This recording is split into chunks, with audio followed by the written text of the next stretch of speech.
శుభోదయం మిత్రులారా.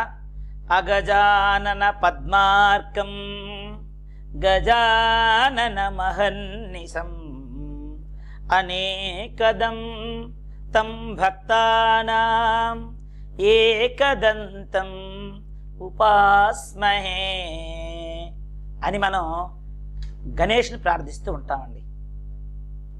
ఇలా మనకేమిటంటే ప్రార్థనలు ఉన్నాయి. ఒక్కొక్కరిని భగవంతుని ప్రార్థించడానికి అనేక రకమైనటువంటి శ్లోకాలు మనకు కనిపిస్తూ ఉన్నాయండి.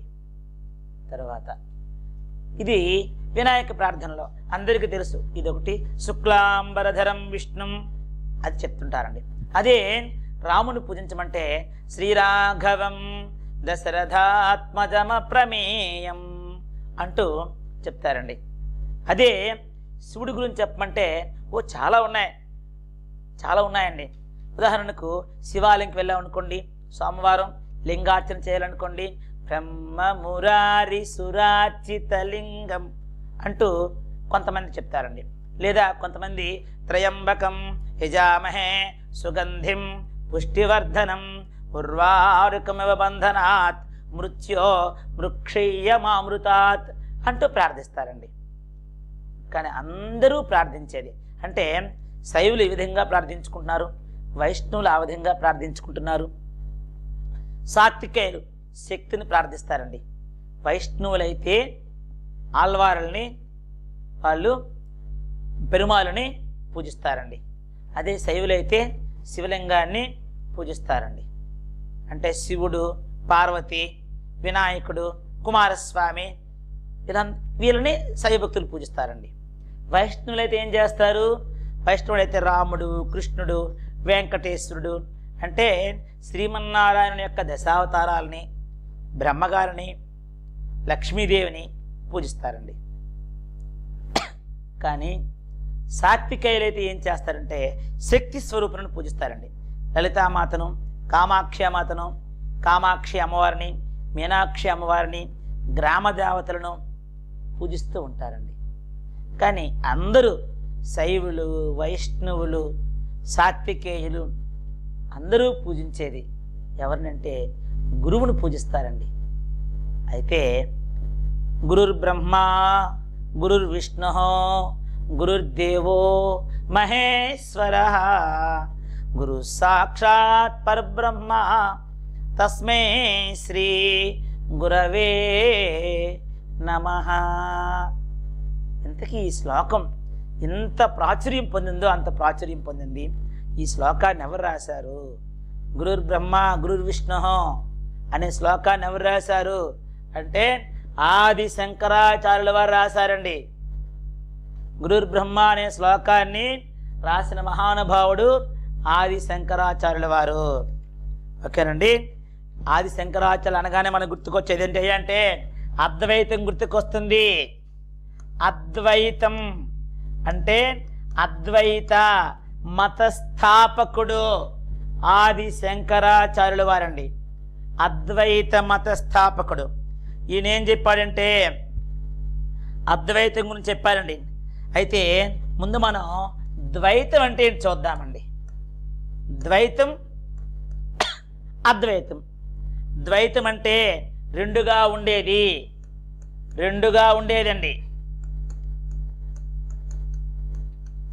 రెండుగా ఉండేదాన్ని ఏమంటారయ్యా అంటే ద్వైతము అంటారు. మరి అద్వైతము అంటే ఏమిటి అంటే ద్వైతము కానిదే అద్వైతము. ఓకేనండి. అయితే జీవాత్మ అని ఉందండి. జీవాత్మ అట్లాగే పరమాత్మ. జీవాత్మ పరమాత్మ. జీవాత్మ పరమాత్మ వేరువేరుగా ఉంటాయి. జీవుడు వేరు, పరమేశ్వరుడు వేరు అని చెప్పేదే ద్వైతం అండి. ద్వైతం చెబుతోంది జీవాత్మ వేరు, పరమాత్మ వేరు అని చెప్పేదానిని ఏమంటారు? ద్వైతము అంటారు. మరి అద్వైతం ఏం చెప్తుంది? అద్వైతం ఏం చెప్తుందయ్యా అంటే అద్వైతము జీవాత్మ పరమాత్మ ఒకటే అని చెప్తుందండి. ఒకటే అని చెప్పేదానిని ఏమంటారంటే అద్వైతం అంటారండి. అంటే ద్వైతము కాదు, ఒకటే. జీవాత్మ వేరు, పరమాత్మ వేరు కాదు. జీవాత్మ పరమాత్మ ఒక్కటే అని చెప్పేదానినే అద్వైతము అని అంటారనమాట అండి. అయితే బృహదారణ్యక ఉపనిషత్తు ఉండింది. బృహదారణ్యక ఉపనిషత్తు అండి. అది ఉపనిషత్తు. ఈ బృహదారణ్యక ఉపనిషత్తులో అద్వైత సూత్రాలు కనిపిస్తూ ఉన్నాయి. ఓకేనండి. బృహదారణ్యక ఉపనిషత్తులో అద్వైత సూత్రాలు కనిపిస్తూ ఉన్నాయి. చాలా చాలా ఇంపార్టెంట్ ఆ మాట. అయితే ఇదంతా ఒక పరమేశ్వరుని సృష్టి అండి. ఈ పరమేశ్వరుని సృష్టిలో బ్రహ్మము, పరమేశ్వరుని యొక్క సృష్టిలో బ్రహ్మం అండి. పరమేశ్వరుని సృష్టిలో బ్రహ్మము. అట్లాగే జీవుడు ఉన్నాడండి. బ్రహ్మం అంటే భగవంతుడు, అట్లాగే జీవుడు. తర్వాత జగత్తు. జగత్ అంటే ప్రపంచం అండి. పరమాత్మ దృష్టిలో అంటే ఈ సృష్టిలో బ్రహ్మము, జీవుడు, జగత్తు అనే 3 విషయాలు ఉన్నట్లుగా కనిపిస్తున్నాయి, కానీ లేవు. బ్రహ్మము, జీవుడు, జగత్తు అనే 3 విషయాలు లేవండి. ఉన్నదంతా ఒక్కటే. ఏంటంటే బ్రహ్మమే. బ్రహ్మమొక్కటే, పరబ్రహ్మమొక్కటే, పరబ్రహ్మమొక్కటే. ఒక్కటేనండి, బ్రహ్మమే. బ్రహ్మము, జీవుడు, జగత్తు అనేవి 3 లేవు. ఉన్నదంతా బ్రహ్మమే. ఇలా చెప్పడాన్నే అద్వైత భావం అంటారు. ఇదే అద్వైత భావానికి ఆధారము. అద్వైత భావానికి ఆధారం ఇది. ఓకేనండి. ఆ తర్వాత గౌడ పాదులు అని ఉన్నారండి. గౌడ పాదులు. ఈ గౌడ పాదుల వారికి ఒక శిష్యుడు ఉన్నాడండి. గౌడ పాదుల వారికి ఎవరండి? ఆ గౌడ పాదుల వారి శిష్యుడు అంటే గోవింద భగవత్పాదుల వారండి. గోవింద భగవత్పాదుల వారు. గౌడపాదులు, గౌడపాదుల యొక్క శిష్యుడండి ఈయన. ఎవరంటే గోవింద భగవత్పాదుల వారండి. అయితే ఈ గోవింద భగవత్పాదుల వారికి ఒక శిష్యుడు ఉన్నాడు. ఆయనే మన ఆది శంకరాచార్యులు. ఆది శంకరాచార్యులు. శంకరాచార్యులు. అయితే ఆది అని ఎందుకు అంటున్నానో మీకు ఆఖరణ తెలుస్తుంది. మనం పాఠం చివర తెలిసిపోతుందండి ఆది అని ఎందుకు అంటున్నాను. సరే, ఇది ఇంపార్టెంట్ అండి. గౌడపాదుల వారి యొక్క శిష్యుని నామము గోవింద భగవత్పాదులు. గోవింద భగవత్పాదుల వారి యొక్క శిష్యుడు ఆది శంకరాచార్యుల వారండి. ఓకేనండి. అయితే ఆది శంకరాచార్యుల గురించి మనం ఒక్కసారి తెలుసుకుంటే ముందు ఈయన యొక్క తల్లి ఎవరు, తండ్రి ఎవరు చూద్దామండి. ఆది శంకరాచార్యుల వారి యొక్క తల్లిదండ్రులు చూద్దామండి. ఈయన ఎక్కడ జన్మించాడు ఏంటో చూద్దాం. అయితే కేరళ రాష్ట్రంలో, భారతదేశంలో కేరళ రాష్ట్రంలో కాలడి అనే ఒక గ్రామం ఉందండి. భారతదేశంలో కేరళ రాష్ట్రంలో కాలడి అనే ప్రాంతం ఉంది. ఆ ప్రాంతంలో పూర్ణా నది ప్రవహిస్తూ ఉందండి. పూర్ణా నది. ఈ పూర్ణా నదికి సమీపంలో, పూర్ణా నదికి సమీపంలో ఆర్యాంబ శివగురు, ఆర్యాంబ శివగురు అనే దంపతులకు ఆది శంకరాచార్యుల వారు జన్మించినట్లుగా మనకి తెలుస్తూ ఉందండి. ఇంకొకసారి చూద్దామండి. కేరళలోని కాలడి ప్రాంత సమీపంలో పూర్ణా నది తీరంలో ఆర్యాంబ శివగురు అనే వాళ్లకు ఈయన జన్మించాడండి. ఆది శంకరాచార్యుల వారండి. అయితే ఎవరైనా అంటే ఆది శంకరాచార్యులైనా, మధ్వాచార్యులైనా, రామానుజాచార్యుల వారైనా వీళ్ళు ముగ్గురు ప్రముఖులండి. ఒకటి ఆది శంకరాచార్యుల వారు, రెండు రామానుజాచార్యుల వారు, మూడో వ్యక్తి మధ్వాచార్యుల వారు. వీరు ముగ్గురు కూడా ఆదరించి అభిమానించిన గ్రంథాలని ప్రస్థానత్రయం అంటారండి. ప్రస్థానత్రయం అంటారు. అయితే ప్రస్థానత్రయం అంటే ఏమిటి ముందు చూద్దామండి. ప్రస్థానత్రయం, త్రయం అంటే మనకు అర్థమైంది, మూడు అని అర్థం. ప్రస్థానత్రయం అండి ఏంటండి? ప్రస్థానత్రయం అంటే ఒకటవది ఉపనిషత్తులండి, ఉపనిషత్తులు. ఒకటవది ఉపనిషత్తులు. రెండవదండి బ్రహ్మసూత్రాలు, బ్రహ్మ సూత్రాలండి. మూడవది భగవద్గీత, భగవద్గీత అండి. ఉపనిషత్తులు, బ్రహ్మసూత్రాలు, భగవద్గీత, ఈ మూడింటిని ఏమంటారు అంటే ఈ మూడింటిని ప్రస్థానత్రయం అంటారండి. ప్రస్థానత్రయం అని అంటారనమాట అండి. అయితే ఉపనిషత్తుల యొక్క సారమే అద్వైతము అని గౌడపాదుల వారు చెప్పారండి. గౌడపాదుల వారు ఎవరండి? గౌడపాదుల వారు అంటే గోవింద భగవత్పాదుల యొక్క శిష్యులండి, గురువుగారండి. గోవింద భగవత్పాదుల యొక్క గురువుగారు గౌడపాదుల వారు. ఆయన అప్పుడే చెప్పారండి, ఉపనిషత్తులు చాలా ఉన్నాయి, 108 కనిపిస్తున్నాయి ఉపనిషత్తులు.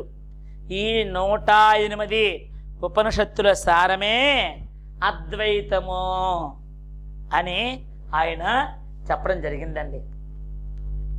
ఓకేనండి, అది. అయితే మొత్తానికి ఉపనిషత్తులు, బ్రహ్మసూత్రాలు, భగవద్గీత ఈ మూడు కూడా ఈ మూడింటిని కూడా ప్రస్థానత్రయం అంటారు. ఈ ప్రస్థానత్రయాన్ని రాశారండి. అయితే విశేషం ఏంటంటే ఈయన యొక్క ఆది శంకరుల యొక్క శంకరాచార్యుల వారి యొక్క జీవితాన్ని పరిశీలించినట్లయితే ఈయన చిన్నప్పుడే తనకు 8 సంవత్సరాల వయసు అండి. 8 ఏళ్ల వయసులో ఆయన నదిలో స్నానం చేస్తూ ఉండగా, పూర్ణా నదిలో స్నానం చేస్తూ ఉండగా ఒక మొసలి వచ్చి పట్టుకుంది ఆయన్ని. మొసలి అంటే ఆ రోజే ఆయన మరణించవలసింది. అంత అల్పాయుష్కుడు ఆయన, అప్పుడే మరణించవలసింది. కానీ ఆ క్షణంలో ఆయన బ్రహ్మచర్య దీక్ష తీసుకుంటాను అని చెప్పాడండి. అంతే, మొసలి అనే సంసారం ఆయన తెలిసిందండి. ఓకేనండి, ఒక సంసార బంధం పట్టుకోవలసింది. మొసలు పట్టుకుందండి, చంపేయవలసిందండి.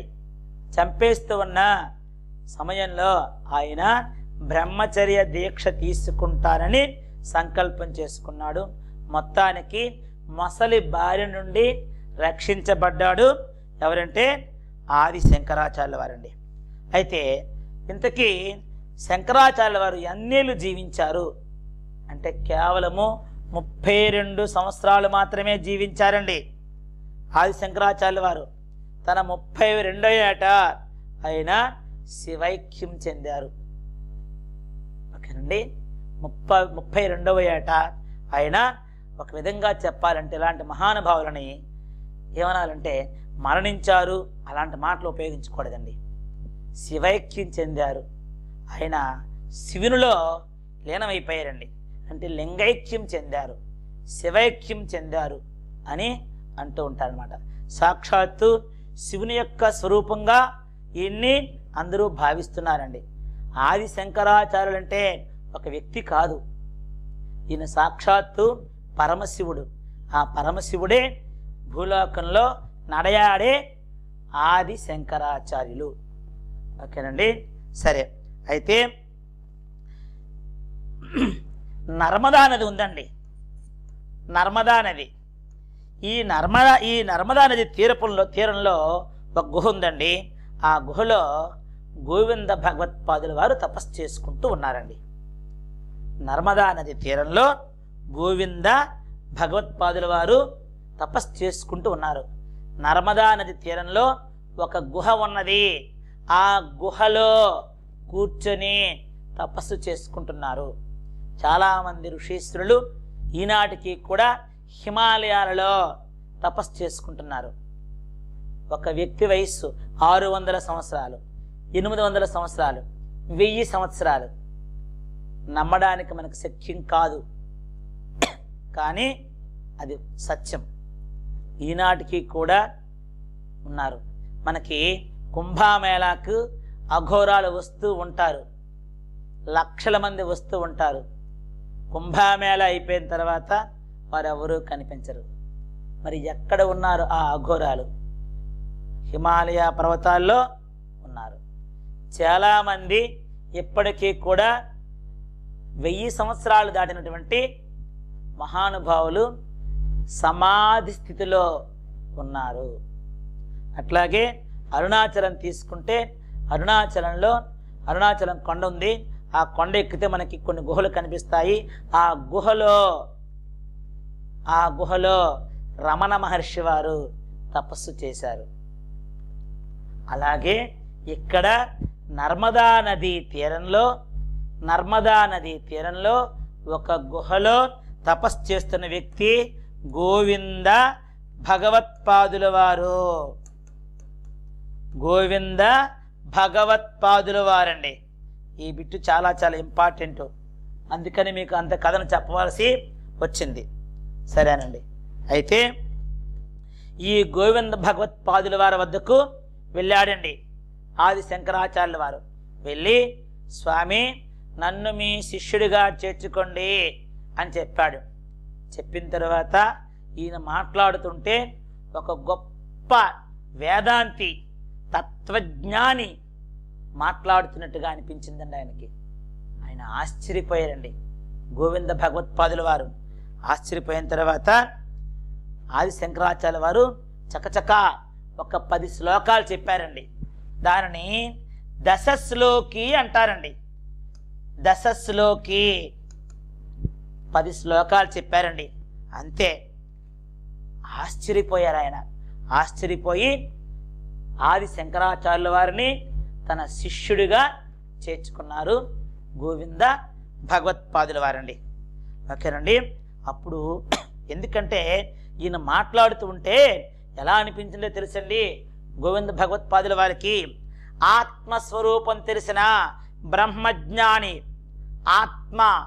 ఆత్మస్వరూపం తెలిసినటువంటి ఒక బ్రహ్మజ్ఞాని నా ఎదురుకు వచ్చి నాతో మాట్లాడుతున్నాడా అని అనిపించిందండి.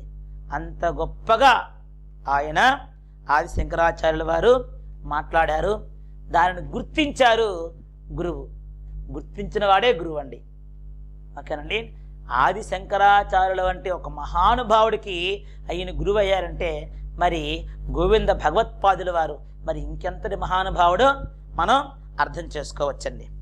తర్వాత ఇప్పుడు ఈయన ఆది శంకరాచార్యుల వారు ఏం చేశారయ్యా అంటే, ఆది శంకరాచార్యుల వారు మొత్తం భారతదేశం కాశ్మీర్ నుండి కన్యాకుమారి వరకు పర్యటన చేశారండి. ఈ పర్యటన చేస్తూ ఎంతోమంది పండితులని ఓడించారండి తన యొక్క వాదనా పటిమతో. అందరూ కూడా ఆది శంకరాచార్యుల వారికి దాసోహం అన్నారండి. ఇలా అంటూ అయితే ఈయనకి మొత్తం యావత్ భారతదేశంలో అనేక మంది శిష్యులు ఉన్నారు. అందులో ఒక 4 శిష్యుల గురించి మాత్రం మనం చెప్పుకుంటాం. 1వ శిష్యుని పేరు సనందుడు. శిష్యులండి శంకరాచార్యుల శిష్యులు అందామండి.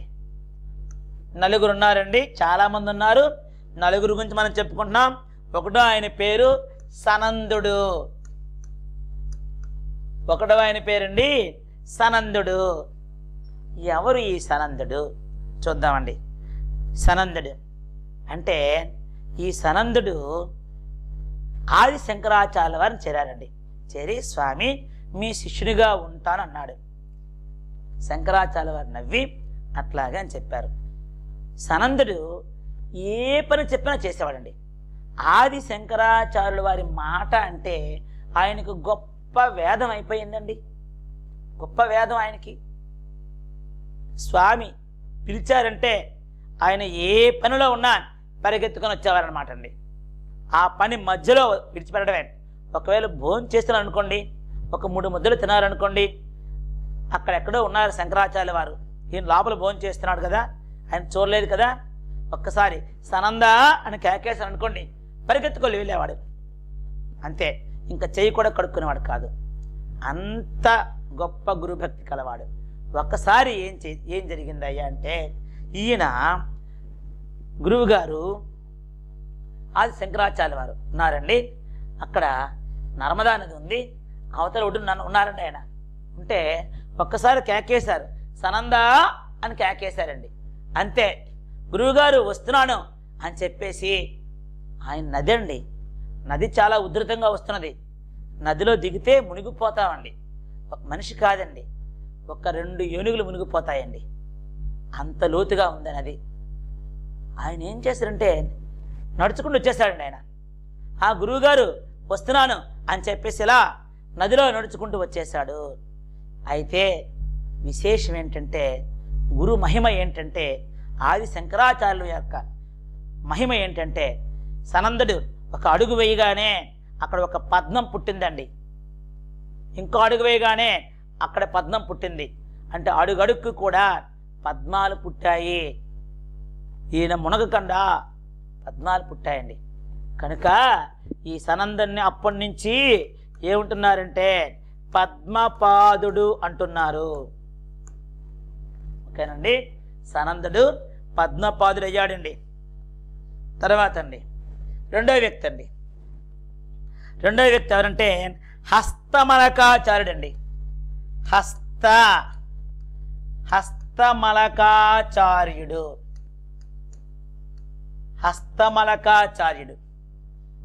ఎవరండి? హస్తమలకాచార్యుడు, హస్తము అంటే చేయండి, ఆమలకము అంటే ఉసిరిక, ఆమలకము అంటే ఉసిరిక. ఓకేనండి, అంటే చేతిలో ఉసిరికాయ అండి.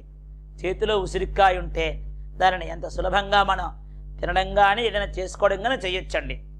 ఓకేనండి, అది దాని అర్థం. అయితే ఎవరండి ఈయన కథ చెప్పుకుందామండి. ఒక 13 సంవత్సరాల బాలుడండి, 13 సంవత్సరముల బాలుడు. ఈయన మోగవాడండి. ఆయనకు మాటలు రావండి, అందరికీ తెలుసు ఆ విషయం. ఈ అబ్బాయి మోగవాడని చెప్పేసి ఆ మోగవాడు శంకరాచార్యుల వారి యొక్క దర్శనానికి వచ్చాడండి. వస్తే అందరూ వెళ్ళురా, స్వామికి దండం పెట్టురా అని చెప్పారు. ఆయన వచ్చి దండం పెట్టాడండి. దండం పెట్టగానే ఆది శంకరాచార్యులు వారు అన్నారు, బాబు ఎవరు నువ్వు అని అడిగారండి. బాబు ఎవరు నువ్వు అని అడగానే ఆ బాలుడు వెంటనే ఆత్మతత్వం గురించి చెప్పాడండి. మోగవాడు అందరూ చూసి ఆశ్చర్యపోయారండి. ఆయనకు మాటలు రావండి, కానీ ఆయన నోటిలో నుంచి ఒక ప్రవాహం వచ్చేసిందండి. ఆ ప్రవాహం ఏంటంటే ఆత్మతత్వము. ఆయన ఆత్మతత్వం కోసం చెప్పడం జరిగింది. మోగబాలుడు చేతిలో ఉసిరికాయ ఉంటే ఎంత సులభంగా అలా నోట్లో వేసుకోవచ్చో, ఓకేనండి, అంత సులభంగా ఆత్మతత్వం కోసం చెప్పాడు. కనుక ఆయనకు నామకరణం చేశారు ఆది శంకరాచార్యుల వారు. ఆయన పేరు హస్తమలకాచార్యుడు అండి. ఓకేనండి, తర్వాత అండి మూడవ వ్యక్తి అండి, శిష్యులలో మూడవ వ్యక్తి తోటకాచార్యుడు.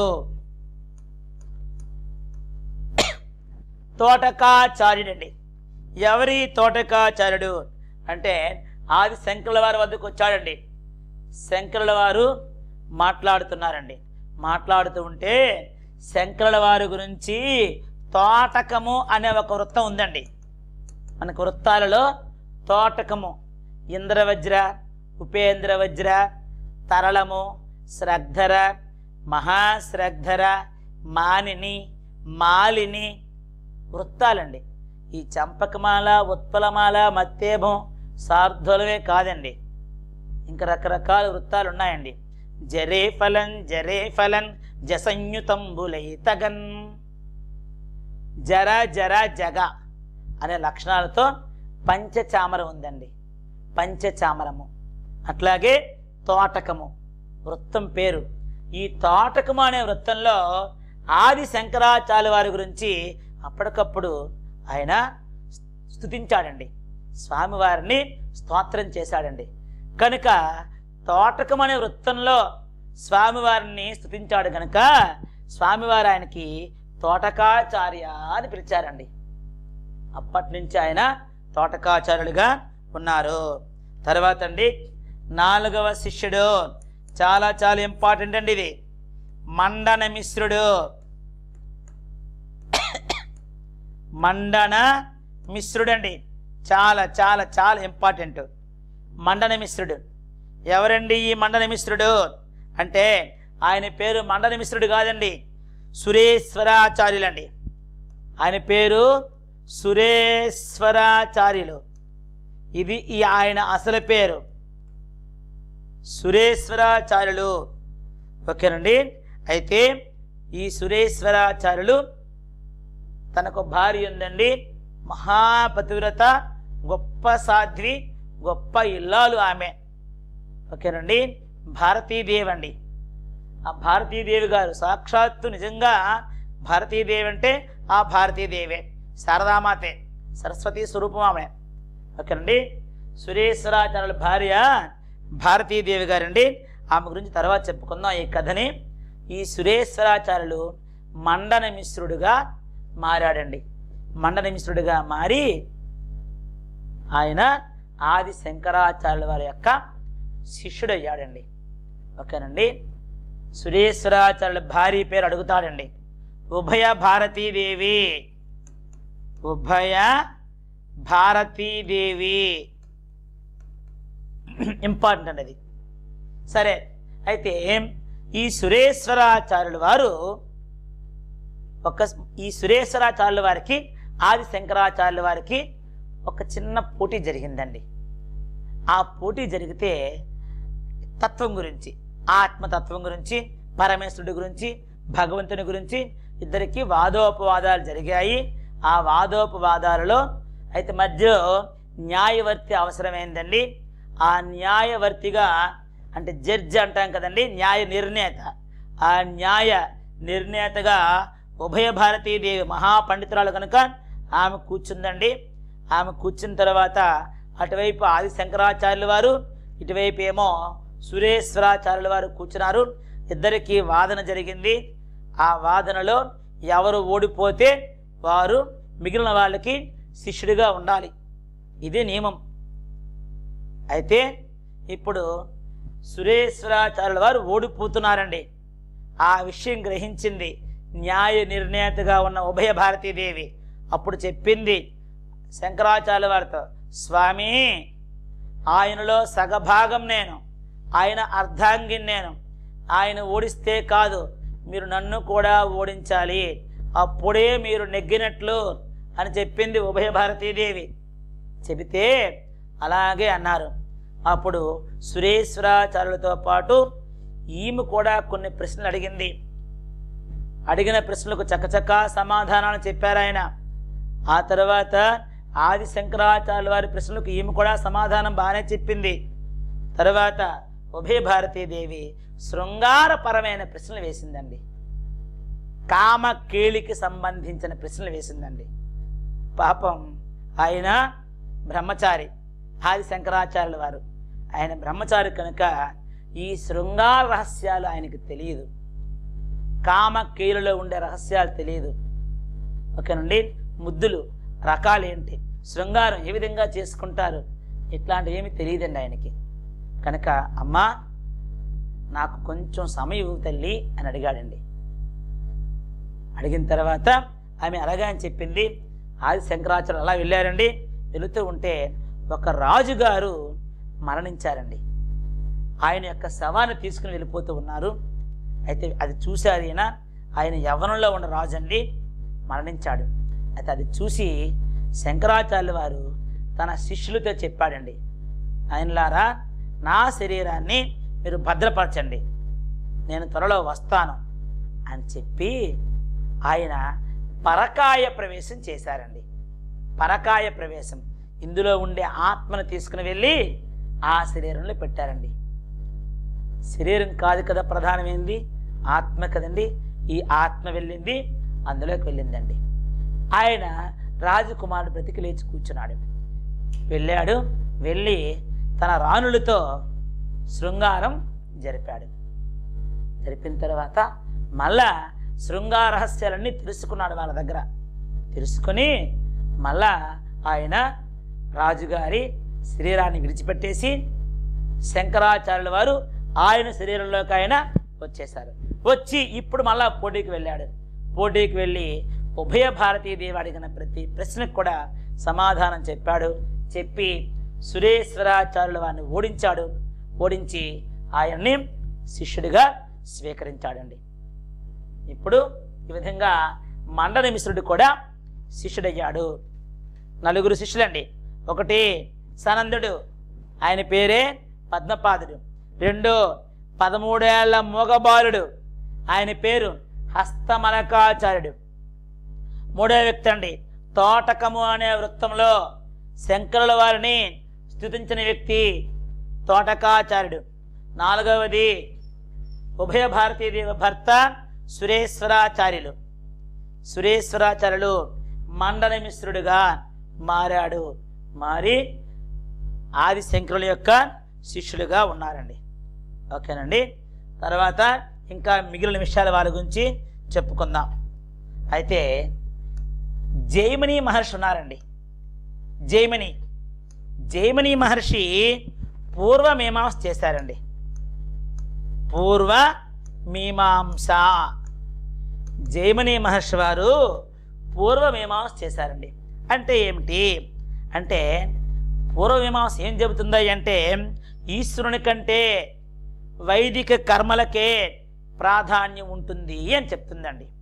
ఇది పూర్వమీమాంస జైమిని మహర్షి గారు చెప్పిన విషయం అండి. భగవంతుడు కాదండి, కర్మకాండ ముఖ్యం. ఓకేనండి.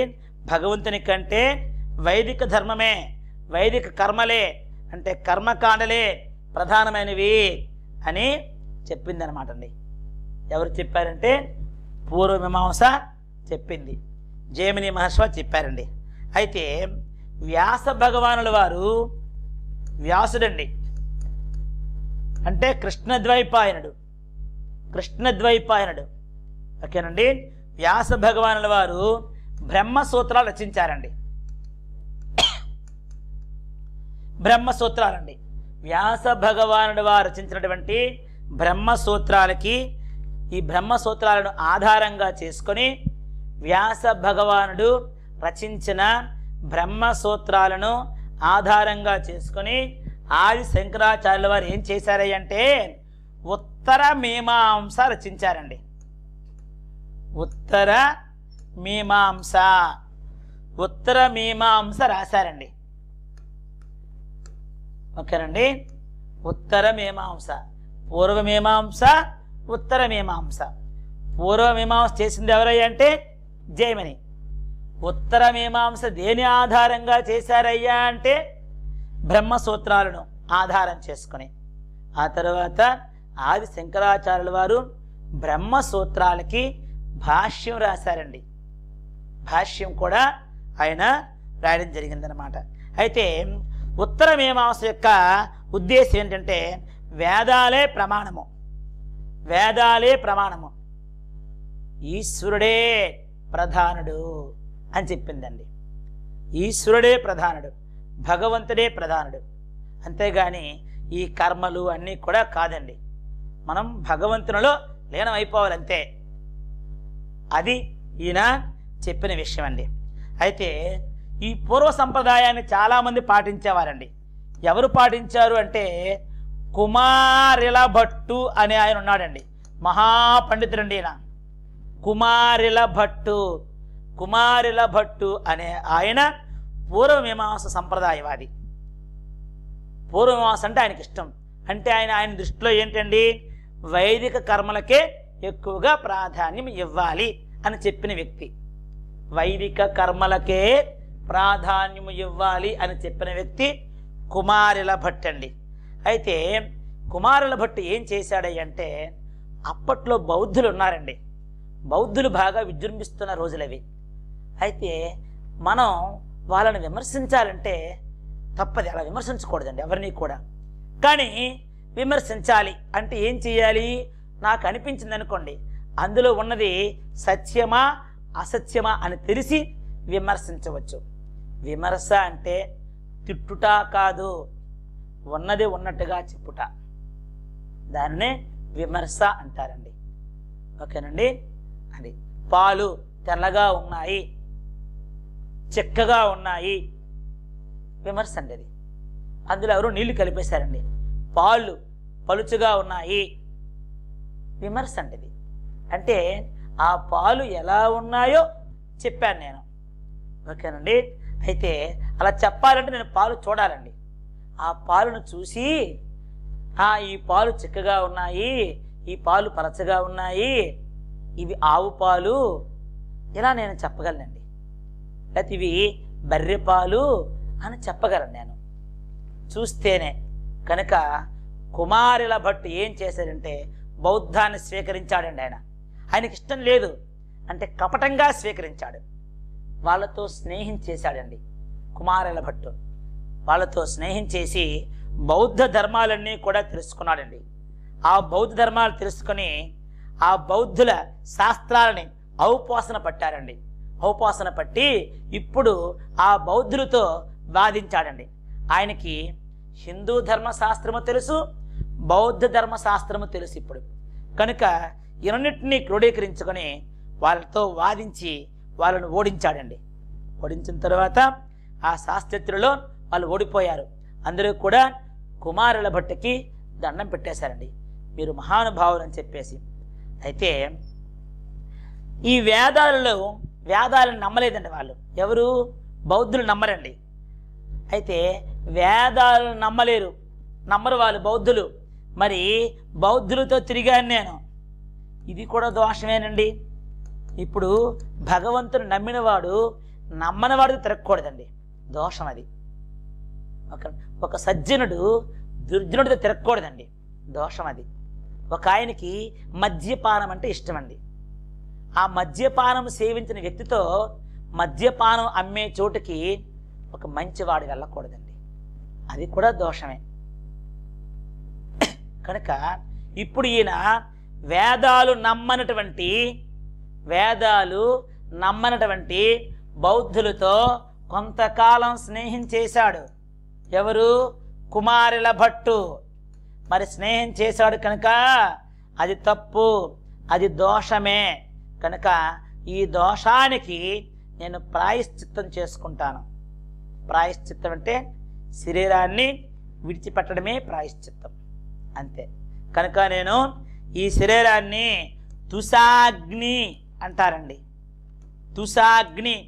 తుషాగ్నికి ఆహుతి చేస్తాను అనుకున్నాడండి. తుషాగ్నికి ఆహుతి చేస్తాననుకున్నాడు. ఇంతకీ తుషాగ్ని అంటే ఏమిటి అంటే, ఊక ఉంటుంది కదండి, ఊకను మండిస్తే వచ్చేదండి. ఊకను మండిస్తే వచ్చే అగ్ని అంటే ఊక నుండి పుట్టిన అగ్నిలో నేను కాలి ధ్వంసం అయిపోతాను అనుకున్నాడండి. ఓకేనండి. ఈనాటికి కూడా మనకి శవదహనం చేసేటప్పుడు కట్టెలతోనూ పిడకలతోనూ చేస్తారండి. ఎందుకంటే గోమయం చాలా శ్రేష్టమైనది. అందులో ఆ పిడక చేసినప్పుడు ఆ పిడకలో ఊకను కూడా కలుపుతారండి. ఊక శ్రేష్టమైనది. అలాగే ఆవు పేడ చాలా శ్రేష్టమైనది. ఈ రెండింటినీ కలిపితే ఇంకా శ్రేష్టత్వం వస్తుంది. ఆ శరీరానికి ఒక విముక్తి లభిస్తుంది అన్నమాట అండి. ఓకేనండి. కనుక ఊక చాలా శ్రేష్టమైనది. ఈ ఊక నుండి పుట్టిన మంటలో ఈ శరీరాన్ని నేను దహనం చేసుకుంటాను, ఎందుకంటే నేను బౌద్ధులతో తిరిగాను. తప్ప అంటే తప్పే. ఎందుకు తప్పంటే బౌద్ధులు వేదాన్ని నమ్మరు, అట్లాంటి వారితో తిరిగాను కనుక నేను ఇలా చేసుకుంటానని చెప్పేసి ఆయన అనుకున్నాడండి. అనుకుంటే వెంటనే శంకరాచార్యుల వారు వెళ్ళారండి. నాయన నువ్వు చేస్తున్నది తప్పు అని చెప్పాడండి. చెబితే ఎందుకంటే ఆది శంకరాచార్యుల వారి కోరిక ఏంటి అంటే ఈ కుమారుల భట్టుచే ఈయన బ్రహ్మసూత్రాలకి భాష్యం రాయించాలనుకున్నాడండి. బ్రహ్మసూత్రాలకి భాష్యం రాయించాలనుకున్నాడు. ఎవరి చేత? కుమారుల భట్టు చేత, ఆది శంకరాచార్యుల వారు. ఈయన వెళ్ళే సమయానికి తుషాగ్నిలో ప్రవేశించడానికి సిద్ధంగా ఉన్నాడండి. వెళ్ళి వారించాడు, నాయనా నువ్వు చేస్తున్నది చాలా తప్పు అన్నాడు. అంటే అప్పుడు ఆయన ఏమన్నాడంటే నేను మీ మాట వినట్లేదు గురువు గారు అన్నాడు. వినాలి, విని తీరాలి నాయన, తప్పది నువ్వు చేస్తున్నది అని తనకు తత్వాన్ని బోధించాడండి. ఈయనే గొప్ప తాత్వికుడు, ఇంకా ఆయనకు బోధించాడండి. అప్పుడు ఈయనేమన్నాడంటే అయితే ఒక పని చేయండి, నాకొక శిష్యుడున్నాడు, నా శిష్యుడి పేరు ఏం పేరయ్యా అంటే మండనమిశ్రుడు. నా శిష్యుని పేరు మండనమిశ్రుడు అండి. అంటే మనకు తెలిసి మండనమిశ్రుడు అండి. ఓకేనండి, మనకు అర్థం కావడం కోసం చెప్పాను. నా శిష్యుడి పేరు సురేశ్వరాచార్యులండి. సురేశ్వరాచార్యులు. సురేశ్వరాచార్యులు అనే నా శిష్యుణ్ణి నీవు ఓడించు, ఓడిస్తే అప్పుడు నేను మీ మాట వింటాను అన్నాడండి. సరే నేను వెళతాను, ఆయనతో మాట్లాడతాను, అంతవరకు కూడా మీరు సజీవంగా ఉండాలి అని చెప్పాడు. ఆది శంకరాచార్యుల వారి మాట ప్రకారంగా కుమారుల భట్టు తను ఆత్మాహుతి చేసుకోకుండా ఉన్నాడు. మనకి బిట్టు ఎలా వస్తుందంటే ఆత్మాహుతి చేసుకున్నటువంటి కుమారుల భట్టును రక్షించింది ఎవరు అంటాడండి. ఎవరంటే ఆది శంకరాచార్యుల వారండి. ఓకేనండి. సరే, ఎవరి మండనమిశ్రుడు అంటే మండనమిశ్రుడు ఆయనది మధ్యప్రదేశ్ దగ్గర నర్మదా అండి. నర్మదా నదీ తీరంలో అంటే ప్రజెంట్ మధ్యప్రదేశ్ అండి, మహేశ్వర పట్టణం అండి. నర్మదా నదీ తీరంలో మహేశ్వర పట్టణము. ఆ రోజుల్లో దానిని మాహిష్మతి అనేవారండి, మాహిష్మతి నగరము. ఓకేనండి.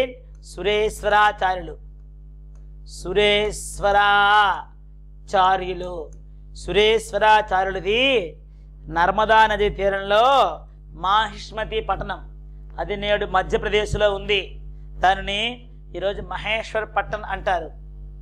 మహేశ్వర్ పట్టణం అని అంటారండి. ఓకేనండి. అక్కడికి వెళ్ళాడు ఆయన. ఇందాక మీకు కదా ఆల్రెడీ చెప్పేశాను. ఓకేనండి.